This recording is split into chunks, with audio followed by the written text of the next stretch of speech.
Hi everybody.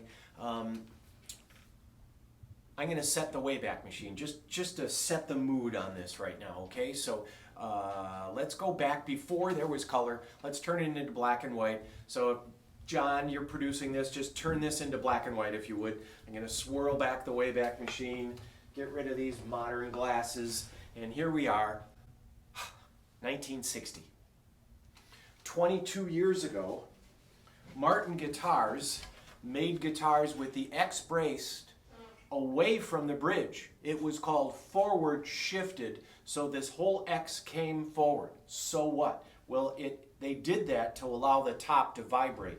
It was pushed away from the bridge, and that way being closer, this whole area around here, shown on the underside here, would breathe more.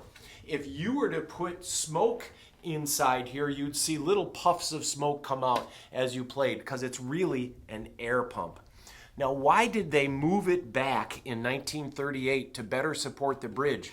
Because during the Great Depression, the people were playing heavier strings. There was no electric guitars in 38. So what did you do to make your guitar louder? You put on 13s, 14s. Martin records show people were putting 16 gauge strings on their guitars. So here we are in 1960. And we're looking, and I don't sell very many small-bodied guitars because they did that. People are looking for those 38 guitars. Now they're 22 years old. But now this is the modern times. We've got the Flintstones that started. Xerox started manufacturing the miracle of science. Kennedy has been elected president. Yay, Johnson Kennedy. And when you look at things here through this 1960 lens, color TV wasn't in everybody's home. The Flintstones were in black and white. And the Flintstones were brought to you by Winston cigarettes. But here in 1960, the Kingston Trio hit. Elvis played a 1942 D18. The Kingston Trio hit and the folk boom was on. But smaller guitars wouldn't come around again until 2017 would they change over to the modern bracing. And now, kids, now we have modern bracing coming up in another few decades. Coming in 2017-18, Martin guitars that are small-bodied are going to be louder than anybody would dream of.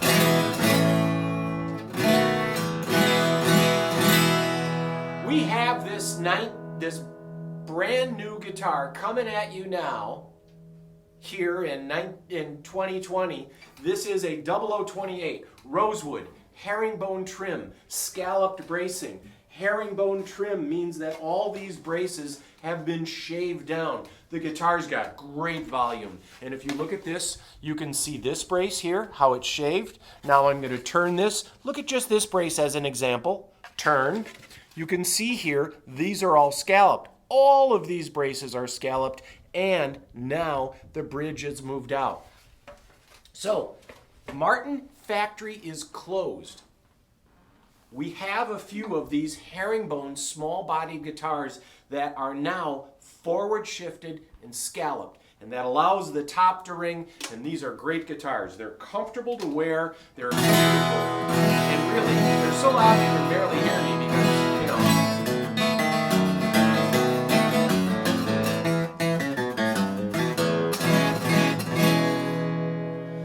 I don't know Tom Dooley, the song, speaking of the Kingston Trio, but I'll end with this. In 1960, Jimmy Page bought a 3-pickup Les Paul Custom, the most expensive guitar that 17-year-old kid could find.